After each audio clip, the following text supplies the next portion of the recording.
in my mind, this is really fundamentally what we are creating. When we make climbing gyms, when I make other fitness facilities, skate parks, these different things that combine them. And I'll show some examples of that. But at the end of the day, these third spaces are, as they were called, our home away from home. And that's just all fundamentally changed, though.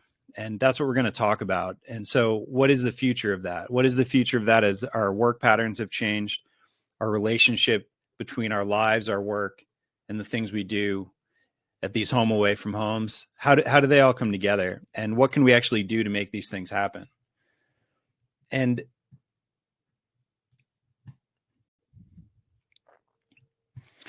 so just to get into it now, my name's Chris. A lot of you that I saw register, I've been on emails with for a long time. But, 2024, we opened 5 facilities that I worked on, 5 that I designed, 3 of which were for new businesses. And we do this with a combination of things. I'm a licensed architect and contractor. I led commercial development for 9 years and was a professor for 12 years, basically teaching a lot of the ideas that I'm doing now professionally. At one point I was a national level climber, finishing 10th back almost 20 years ago now.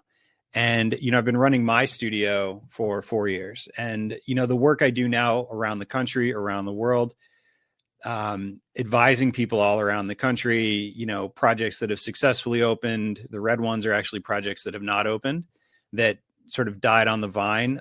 And I only call out 2 because they were actually either about to be built or were in construction. And there's actually a couple more I could add to that list.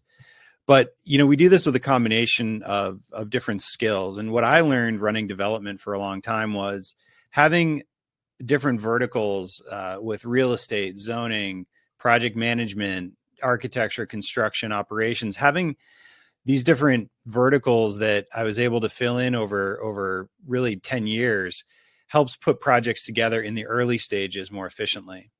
And, my specialty is in architecture and design, but to effectively start projects and get them going, especially in early phases, it requires a lot more than that to make them really happen. And that's what I've learned over, over nearly 20 years practicing. But the projects we're doing now, some current ones, climbing, skate park, surf, wave, roller rink in Florida, sort of brewery, climbing, food and beverage, retail concept, and a couple of climbing gyms that are a little bit more sort of down the middle as climbing gyms, as well as other people.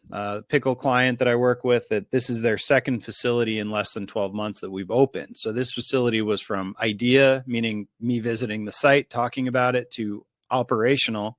They're opening this week, actually, in about 9 months. And so even though a lot of the ideas we're talking about are pretty high level, really it comes down to actually digging ditches and making it happen. And the third space idea, again, was really coined in the 80s by this gentleman, Roy. And, the definition, I'm going to go through this quickly because I've talked about this before, but just for context, back in this period, in the 70s and 80s, live and work in our third space, whether it was a bowling alley or a bar or a coffee shop, they were physically separated. They had to drive to them. There wasn't email. In the 2000s, it all got a little bit more blurred in a sort of crappy way, in my opinion, trying to basically gather more of your time. And we've got this other version of sort of open offices and more of like a distinct work environment that was completely blended together in the 2020s, when we had a global pandemic and everything was happening in one place for a lot of us. And so the question really I look at it as is what's next? Because not going back to work, we're not going back to work in the same way. Work patterns have changed. They already were changing, but this condition made it happen faster. And there's a lot about third space research that we've already known intuitively, but we've gotten to a point where, shows, Friends and Seinfeld, like the show was entirely about just hanging out and being in places that were sort of in a second living room or doing activities in our case often. But we're kind of at a point now where people are, binging these shows, not actually doing it. And that has led to really this social situation that, we're seeing the data every year that it's just really, really not working well.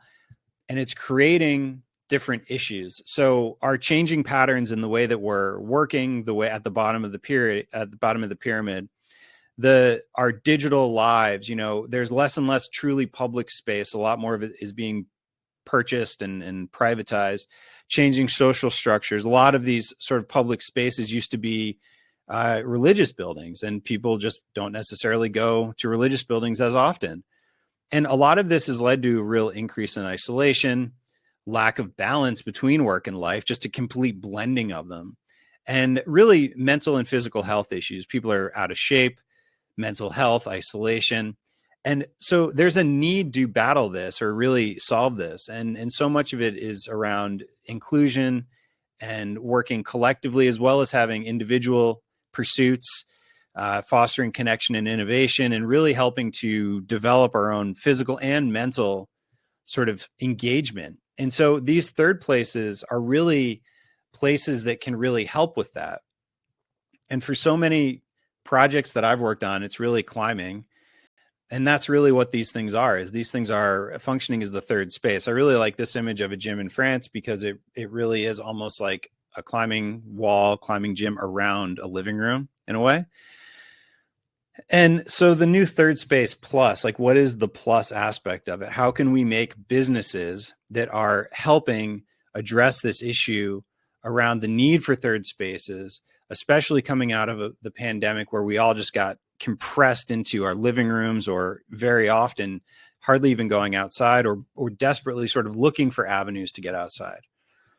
And just saying that we're creating communities, isn't the same as truly activating a community in a way that's natural, in a way that actually brings people together in a really sort of engaged way. And there's a big difference in that regard between engagement and a sustained long-term engagement.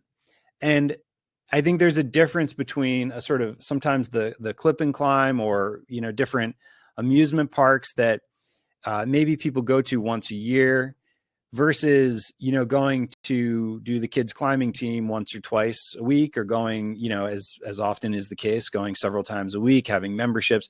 Like, there's this sustained long-term engagement that comes out of creating spaces and programming spaces in a way that people are really excited about.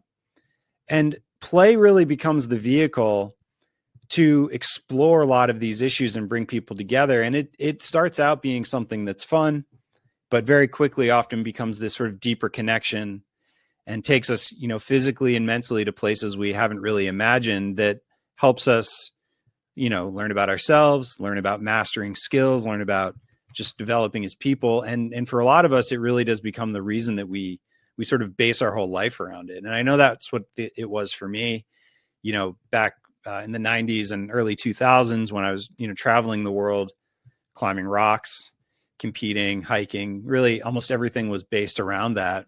And it's very different for me now with kids who climb. And, really, I almost never climb without the kids. But either way, it's this book, Homo Ludens. It's a study of the play element in culture, is its title. Is a book from the 70s. And it talks about how we play in so many different ways, whether it's playing instruments, war games, sort of learning through play. This is what Lego is effectively based on, the game of life, these different ways of playing, the rule of law. And my favorite, one of my favorite philosophers, Alan Watts, talking about how to play the game. And his comment is the real secret to life. And this is the only quote, but for me, I found it really a good way to look at life, which is, secret to life is being engaged in what we're doing here and now, but also, instead of calling it work, realize it's play. And to me, what that means is that it allows us to really care about the things we're doing, the work we do, take it really seriously, because we're not nihilists about it. I really care about this, as do all of you. But we also have to realize that it's play, and, that there should be a playful aspect to it. And that's why I look at this playful attitude and the activities of play as the thing that cuts through all of the layers we have to deal with. And it really is what sort of drives projects forward. And it can look like a lot of different things. You know, cultures have been entirely based around play, or like largely focused. The structures we build for play activities is remarkable. And whether or not you care about things like football, it's socially, sort of psychologically, a very interesting just event and dedication of resources and time. And, you know, like people say, the only thing America agrees on is where they are at 1 o'clock on Sunday. And that's kind of true in a lot of ways, whether or not that's you or someone else. But in our case, I'm much more focused on these sort of play structures, you know, combining different activities, skateboarding, climbing, just sort of adventuring. Some of them are much more specific about climbing. Some of them are much more about hybrids. Some of them are for kids. Some are for adults. Some are for professionals. Some are for people who've never done it before. But in any case, to me, it really does become a way of combining vision and passion with activities and experiences, sort of putting those together on the top, and then dividing that by the much more tangible idea, or, you know, necessities of business model, profit, and how much upfront investment you have to put into it.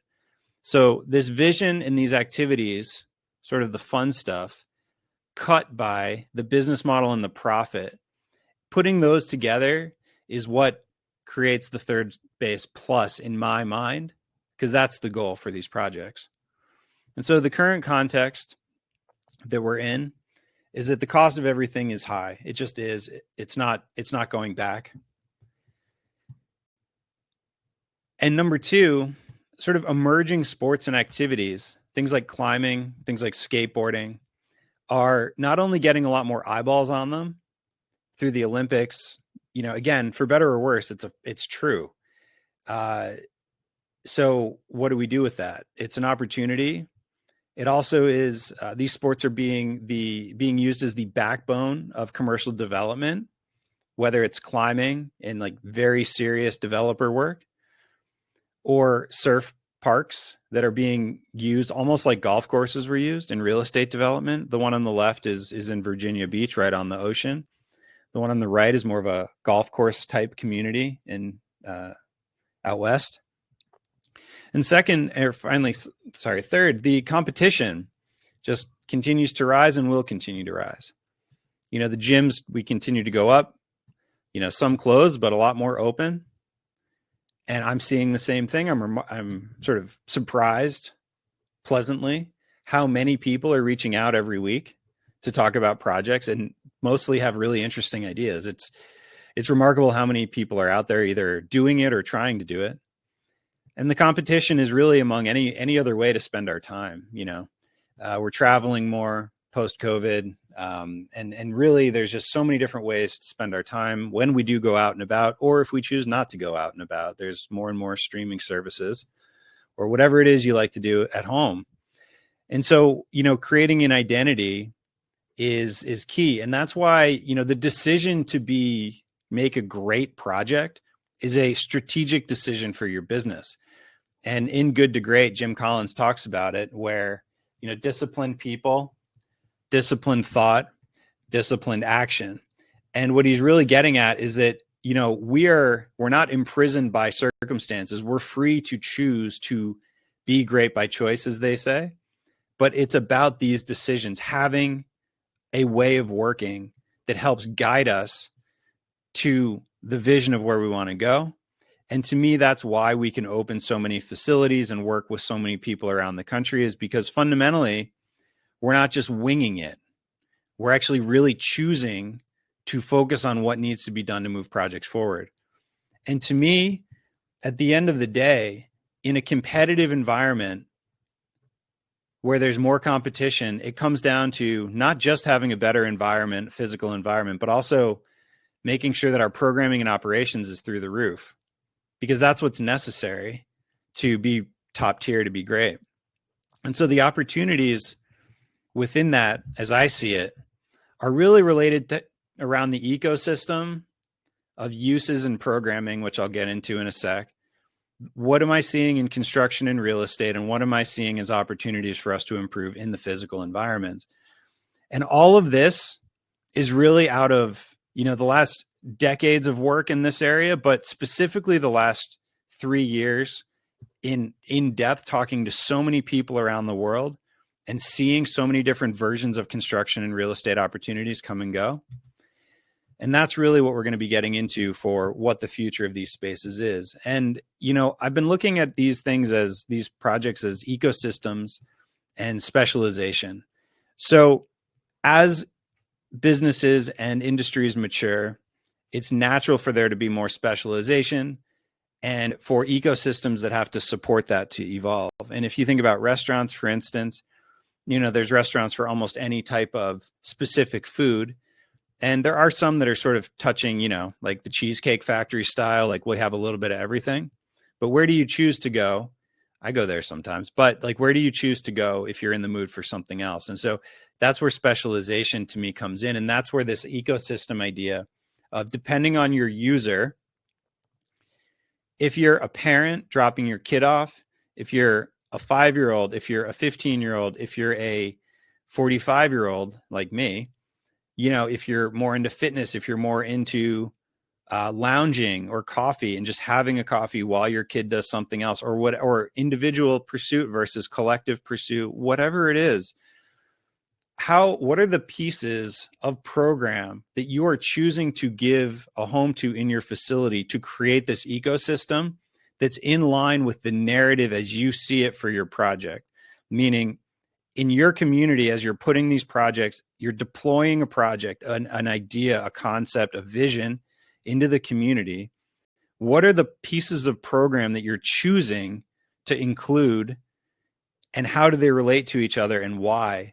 And to me, that's the foundation of putting a space together for a building, is so that you can imagine different users, realizing we're never going to get it entirely right, and there'll be evolution and this and that. But what are different scenarios we can imagine, and how do we put things together in a way that they relate so that people really enjoy it, want to come back, want to become members, want to, bring their kids back, don't feel like they're, oh man, I have to take my kid to whatever. I don't want to climb. I don't care about climbing, but I'll go get an espresso and read my book or whatever. And how are we building spaces out for these different uses, for different types of uses? I've used this example in the past, but project at Woodward, where they realized that they weren't taking care of this group of people as well. So they made a progression center, which was specifically not the mega ramp, because they realized they needed something else. And so the environment we are actually creating has to be calibrated to the type of people that we're serving, as does, our own personal preference. Very different looking at these different things. Just everything from color to, seating to, it's just a very different way of looking at climbing gyms. But I wouldn't say these are the same in a lot of ways. So again, operation, program, environment, these are the three things that really, without all three, you're going to fall flat. You're going to sort of have the two-legged stool that doesn't stand up as well. You might be able to get away with two, and I'm going to talk about that, because to me, what that really means is it's about calibrating the relationship between these things. So one of my favorite dive bars, dive bar, basement, is it a great environment? It actually does have, I love that environment. The bartenders were friendly enough, and you were sort of, the programming or maybe the beer menu was cheap. Everything was sort of in alignment for what you wanted it to be. My favorite restaurant, one of them in Chicago, Au Cheval, the way they cook their food, what they offer, the space, the vibe, everything in alignment, the way they handle you. The sort of idea that you're very mean barista, that might be failing on the operation side.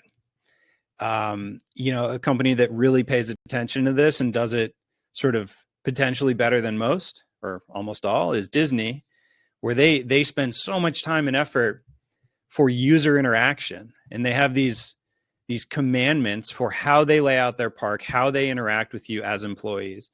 And so they are looking at their physical space, their operations, and their programming as integrally tied together. And I went back to Disney for the first time in decades this year, and it was stunning how obvious it was that they really do care about that. And it struck me that if you're not on that program, you must not last very long, because the operational staff they talk about it as the operations staff is the magic. And so my point is, you know, as an architect, as someone putting buildings together, we don't solve the whole problem. It is a three-legged problem of operations, program, and environment. And if we fail on any of those, I think you're inevitably just not getting as much out of it as you can. And a lot of these ideas, you know, Disney in particular, a lot of these aren't new ideas. You know, the Disney layout is actually a very classic layout of architecture. You know, the sort of central, these points, but the way they, you know, manage their physical environment, the way they get people around, the way they cater to their specific users, space for stroller storage. Like, you wouldn't have that if you don't have a lot of strollers, you know, and a lot of people don't even have it when you should. But, you know, even managing lines like this operationally, you know, what can you do from an environmental point of view to minimize this? But when you do have it, the way they handle it is actually quite interesting. And on the real estate side, you know, again, these sports, these activities, these emerging sports, there's different ways to categorize them, are the foundation of commercial development in a lot of ways. I've been talking with developers about this for decades, where they want to activate spaces. They want to activate these pedestrian streets. They want to activate their buildings in a way that these activities can really help with, in a genuine way. These sort of surf developments, as I showed, and these types of larger projects that are often these combinations of adaptive reuse of existing buildings, doing work on new sites, doing work to combine these sort of different uses at a very large scale. I have several projects we're working on that are like this, where it's several different major uses coming together to create this ecosystem of uses that supports itself as a larger idea, but also within each sort of node as a business. So each one of these things has to work well enough on its own, but coming together, it creates a much wider draw, is the vision. And this sort of overlay that the whole thing is this community center with these specific components in it. And I'm also seeing a lot of smaller facilities sort of on the extreme other end of this. You know, this Summit City was they built the walls themselves. Places like Salt Pump using existing buildings as a frame to get projects going faster. Again, the cost issue is overlaying everything. But so how can you open things faster? How can you open things for cheaper? Because if you had to build this building today, that would have been prohibitive to the project. So, you know, and even this, they didn't paint the ceiling. They didn't do different things to get this thing open. And further, you know, existing building assets, what can we do with them? More and more I'm seeing, you know, for lack of a better description, strip malls being used as places that can house skating and climbing and different things like that. And partly because they're other than the fact that they're in strip malls, which some, you know, a lot of us aren't as keen on going to, they're actually really good building shells. And so what I'm also seeing is refacing of these things. This is actually a project I visited, I think it was a week and a half ago, where, you know, part of it is this sort of very typical sort of like tan and taupe looking building. And then the other part they actually had worked on, you know, sort of recoloring, refacing, adding different materials. You know, is this the most amazing architecture? Like, not really, but it's a lot better than the Dollar Tree on the right. And it actually does create a much more consistent vibe going from outside to inside. In the pub here, this is in Massachusetts, the pub was like a really interesting building. It was actually like 3 or 5, I forget how they described it. It was like 3 to 5 different zones, different restaurant concepts. And it really didn't feel like you're walking into the Dollar Tree just down the way. And further, we're seeing more of this in different areas. This is in California, where some of these things are being refaced, they're being added onto, they're being cleaned up. There's housing that's being added all over the place as a way to solve the housing problems that most areas are having. So, these sort of strip malls are becoming more opportunity for us because the cost of the value of a brick that's in place today is so much higher than having to, than it was when bricks were cheap and everything was cheap and you could just knock it down and rebuild it. We can still build new things for cheap. And that's a huge part of what we're doing. I often call them like the minimum viable building. Like, what's the minimum shell we can do so we can focus on the cool stuff inside? But we're just seeing a lot more in terms of repurposing as well. And in terms of sort of the future of environments, again, my whole point is that we're at a point where there's a lot more eyeballs on what we're doing.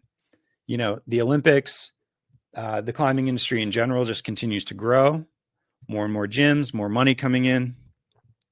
That's a whole different conversation. But the point is that there's more and more.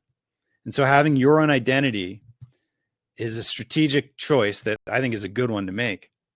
And just for context, I don't think we do a fantastic job with our climbing gyms either. I often think that these gyms are, I just sort of Googled a few things, intentionally vague, just to see what comes up, what the internet tells us about cool climbing gyms in this case. One of the ones I did is up there, but a lot of them are just sort of the same. They kind of all look the same. Some have some more color, some are, but my point is that when you compare that to, mountains, things that have identifiable shapes and geometry to them, or even just architecture in general, just doing a very, very high level survey and even comparing it to skate parks, which I look at a lot, the color, the shape, the location, to me, I see a lot of variety that I often don't see in climbing. And I look at other features like, man-made features that we can interact with, such as parks, which honestly, a lot of these have gotten extremely creative.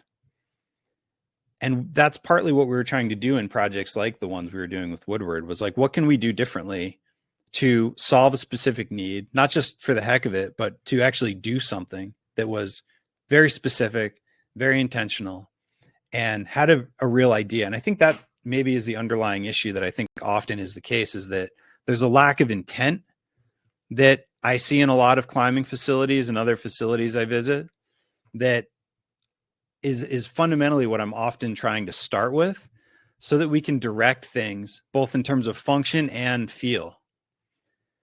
And so, in climbing, I look at a lot of outdoor features, not to mimic them, but to learn from them. So, flat features versus curved features, sort of proud, prominent features.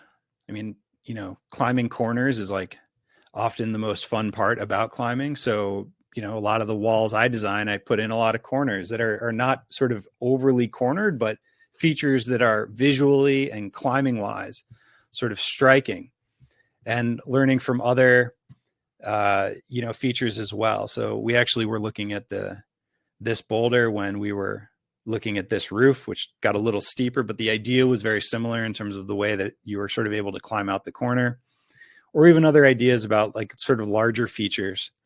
And one of the things that I see a lot in climbing is sort of this kind of thing, which, when you look at ships back in like the early 1900s and they looked like this for a very specific reason, which was to confuse submarines that were looking at them, so they wouldn't get shot with torpedoes, or they would make it harder to get shot with torpedoes, because from far you wouldn't be able to see which direction this thing was going.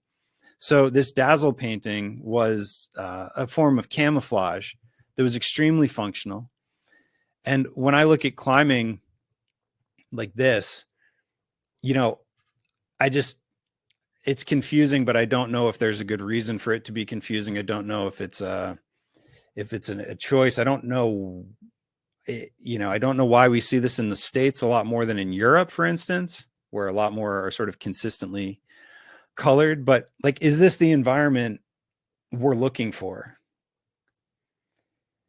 I think some projects, I think the bouldering project, they design and build their own walls. And I think, honestly, I feel like they really, put a lot of care into it, and their spaces have a sort of consistency and a vibe that is, theirs, but I think it works pretty well.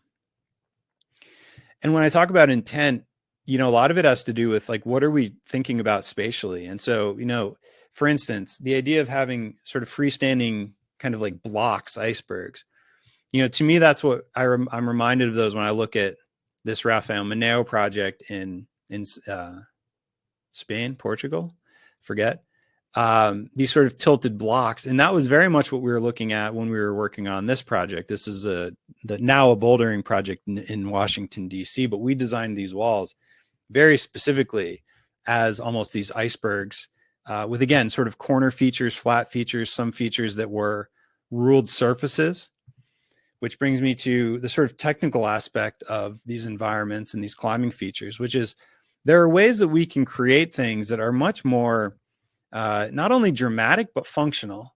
And we see this in architecture. I mean, these are projects back from, the 50s and 60s in board form concrete. And these are things that I studied over the years, built models of, built different things. And in that Washington, D.C. project, we did different versions of surface discretion, as we would call it, breaking down complex curves into flat surfaces that transition into truly flat surface, like smaller flat surfaces going into larger flat surfaces, and different geometric principles that both combine, I think, aesthetic, but also functional setting issues.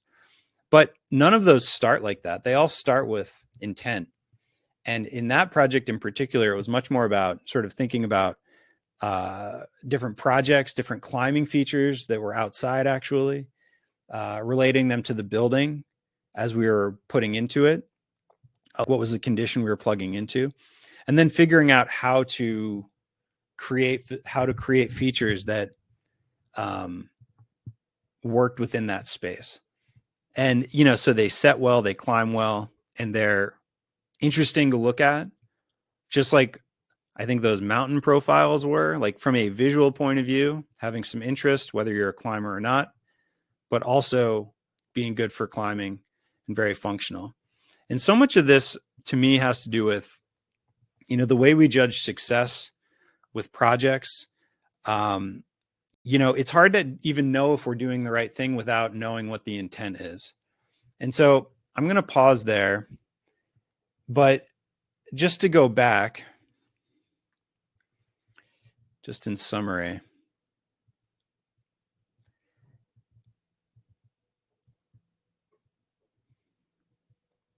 what am I seeing as the sort of future opportunities of these third spaces? And to me, in an environment where competition continues to increase, being more specific with what uses and what uses we put into our buildings and what programs we offer with those spaces and how they relate to each other is key. And that is why I look at them as these ecosystems that should feed off of itself to be very productive as a business. Number two, the construction and real estate market continues to sort of be what it is. And so how do we work within that going forward? Things aren't getting cheaper. Building is expensive. That still is the answer in a lot of cases, but there are also other opportunities. And there are more and more people thinking about using existing assets, things like strip malls, in more interesting ways. Developers even repositioning them themselves, realizing that they need to be more attractive for people like us who might be renting them. So real estate and construction continues to evolve in terms of what opportunities we're seeing so that you can build something that you can afford as you put it into your business model and run the pro forma over a number of years. And then finally, physical environments. I'm just a big believer that we can always do better, but I think climbing in general, even the climbing features themselves, I think we definitely can do better. I've been trying to fight that fight on my end for, I designed climbing walls back from like 99 to 2003. So a long time ago. And I've been doing more climbing wall design the last 4 or 5 years than I have in 20 years.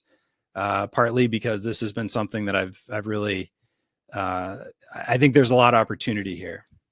And so just like having operations and programming up to snuff, not having baristas that are, being unkind to their customers, having the programs that people actually want to sign up for, having the uses that people actually want to use, the environments have to support that as well.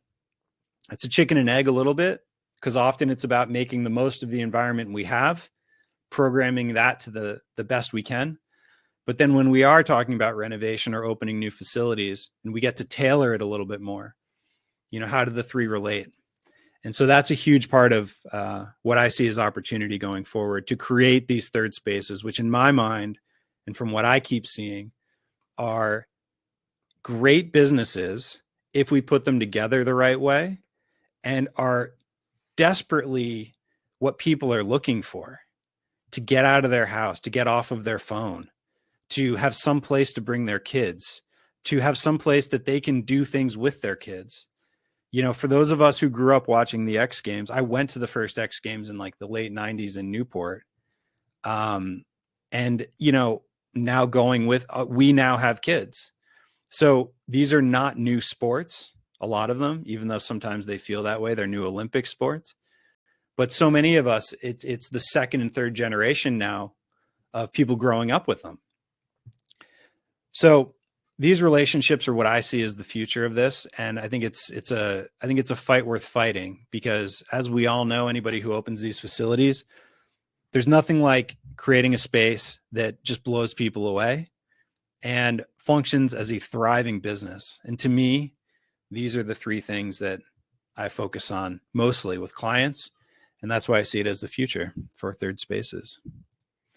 And so thank you for listening to that. And if anybody has any comments or questions, you can throw them into the chat, and I can stick around and answer them. And I think you can actually maybe ask questions as well. But if you want to put them into the chat, I know that works.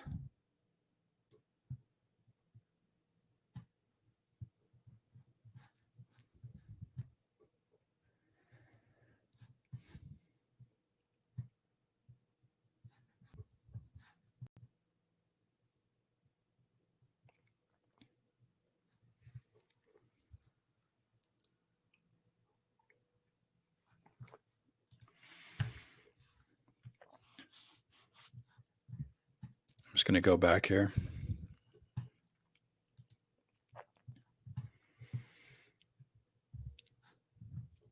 Yeah, my pleasure. Yeah, for people who've been on these before, a lot of this is probably, stuff I touch on previously in other areas, whether it's YouTube videos or whatever. But, it's all the foundation of, to me, it's all part of this process of creating these third spaces. So to me, it's sort of one project, which is creating these amazing environments and businesses. And these are the ways that I look at building that base of understanding and sort of technical, like putting the pieces together for things like construction and real estate and design to make them the best that we can. Outdoor spaces. Yeah, good question. Yeah, it is funny. A lot of the spaces I work on are sort of interior renovations. With that being said, I could show, I'd have to pull them up, but a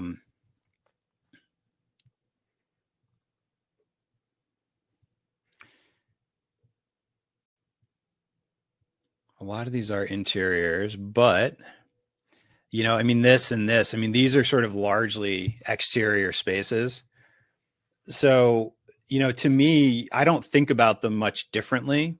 What I would say is that in this image in particular, there it's not shown in here because this is an older image, but the sort of evolution of this has been to actually have a lot more kind of covered walk. So, what I would say is when I'm working on outdoor areas, the relationship between the outdoor area and the indoor area, if there is one, that's a huge part of it. Like, how do you actually move from the inside to the outside? This has a lot to do with that, the sort of user experience aspect that Disney talks a lot about, which is, like if you're flowing from inside to outside, from an upper level to a lower level, like what are the pathways? In this case, there's actually pump tracks that we've been putting in that actually connect throughout the exterior space across different areas. But at the same time, where are the control points? Where are fences? Where are gates? Where do you enter and park versus where are you sort of, quote, in the facility or in the exterior space? How much of that can get gated off? How much of that needs to be something you pay for versus something that's an amenity? That's a problem, both interior and exterior spaces, is like what's an amenity versus what do you have to have a waiver signed to do? Like, do you have to have a waiver to go skating here? Do you have to have a waiver to go get a coffee? If you have your coffee shop in the wrong place, you might. In this case, in later iterations of this, there are more fences in the sense of being able to control access and being able to not close things off, but control access for events and things like that.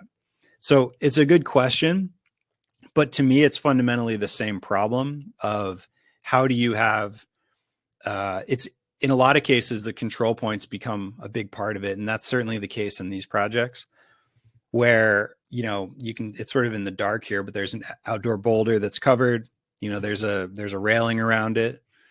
Part of that so that if you were using it for, the discussions for these projects, a lot of it is about if you're using it for camps versus having it just more out in the open for day-to-day use, et cetera. But those are definitely conversations, but it's the same conversation as how do you manage the relationship between the lobby and different areas of a facility, in my mind. How do you manage risk factors in design while giving the wow factor? Yeah. It's funny. I mean, when I was in architecture school, the idea of like wow factor, you're sort of like thinking that like all the intellectual aspect about, design theory and what you're doing. But the fact of the matter is being able to walk up to something and have people just sort of blown away by it and have them excited to be there. I think there's there's nothing like that. And we all appreciate that in a very sort of fundamental way. So to me, it's about how we put things together. If we're already building a certain amount of stuff, we have a certain budget, we need to build bathrooms, we need to build, outdoor areas, we need to do whatever. Then how do we put them together in a way that sequences it so that you can actually experience it in a way that creates as much of that sort of wow factor as possible? And, I think that when you look at older layouts, I'm just going to, sorry. Where is the Roman example? Here we go. This is an example that, this has everything to do with the shaping of space without in the negative sense, meaning like the buildings around it, creating the void within it. That's what gives this experience of expansion and contraction and pinching and focusing, having a focus on the sort of monument in the middle, all of that stuff. Yes, it takes up some space and there's sort of empty space, but a lot of this is about what's not there, not about spending more money to build more stuff. So to me, that's why I talk about like the relationship between things being the most important, because that's not about money. That's about how we deploy our money and how we create spaces that are both solid and negative, meaning the empty space between, those relationships to me are what create the experience of moving through spaces. And, you know, using the things we need to use anyway, you know, the colors and the sort of even materials we choose. So I think it also has a lot to do with the sort of idea of what is impressive to each of us is very different. So, you know, some people want a ton of murals and sort of graffiti style stuff, and that's like a very impressive to them, versus other people want it super clean, and that's what gives them like a real good experience. So I think that it has a lot to do with clients. That's why I always like to think that I'm working based off of what they're asking for, sort of in terms of what their style and sort of is that drips over everything. And then, you know, what are we already spending money on and how can we use that the better way? And so maybe this is an example of how I think about it, which is it's actually not about the building so much. It's about the space between the buildings. Major considerations, Tanya. What are the major considerations trying to figure out a minimum viable building? Good question. I like to say that these days I really don't draw anything without having a conversation about budget and investment versus outcome on the other end. One of the first conversations I have with almost everybody is, you know, if you have a budget of $2 million, I can tell you pretty quickly what kind of a project you're looking at. You know, and it's probably not building anything, because, you know, just in terms of knowing how far the dollar gets you today, the minimum viable building will be tied to sort of what your budget cap is. And I always look at it as an additive process as well as a top-down process. So if you have your wish list, your shopping list for what you're going to cook here, add it all up, what does that end up being? Or top down, we can only get access to this much money, or I don't want to try to get more than this much money, working within that cap and trying to sort of figure out what a minimum is within that, realizing also that the sort of minimum concept or minimum vision that you have might be different than the one for your second or third location or a phase two. So to me, it's really about balancing very practical concerns of budget and real estate and construction with vision and sort of dreams. And that to me, you know, helps us think about, okay, what's the minimum viable building I can build to go get the closest I can, get the furthest along the path to this vision that I have.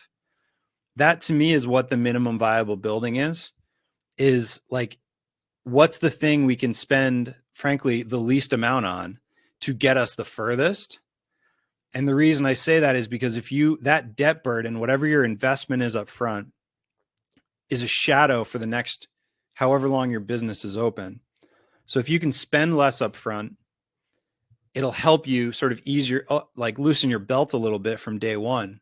You know, you don't want to just like having too much debt. It's just such a burden for businesses that it's not necessarily the wrong thing to do, but it can be very difficult to manage if you're being sort of crippled by it. That's for sure. So, you know, regardless of even people who, I don't have a budget, they have a budget, they feel it pretty quickly, even when they think they don't. And very few people say that to begin with, but the people who have pretty quickly, even if it's 6 months in, go, oh, wow, yeah, we do have a budget. This just can't run wild. So my point is that I think minimum viable, sort of first principles, that kind of thing, I think is applicable in every project.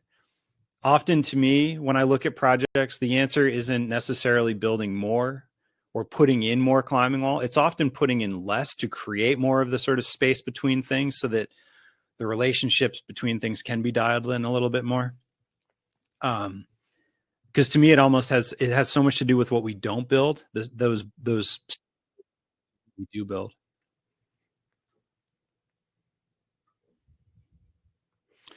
But yeah, it's not something we think about in architecture all the time, but I talk about it a lot with people because I find it's a good concept. You know, what's the minimum thing we can build to get going, and then realize that if you're starting, the second one is so different because you have this asset, you have this business. Once you're up and operating, it's very different to either do a phase 2 or once you have land purchased. The leverage is just all different, the way banks look at you. So that minimum viable building, just like for like a software product, to get going is so important to me, but to do it in a way that has as much of that wow factor as we can, as quick as we can, that's the strategy that I see working a lot right now, because I don't know how many of these gigantic facilities we're going to see right now, given the cost of construction and everything. Like, can you build a Planet Grant at Portland right now? Like, that's a very expensive proposition. And have memberships gone up enough to support that? I don't know. Well, I have thoughts, but for another time. So thank you for everybody for joining. You'll get a replay link to this as somebody who registered, but I appreciate you joining. And please, feel free to shoot me a note if you'd like to chat, if you'd like to follow up. I'm happy to give you any thoughts on where you're at, just offer some feedback. And, I'm always open to feedback and conversation. So thank you, everybody, for joining. I really appreciate it. And if I don't talk to you before the new year, happy holidays and have a nice new year.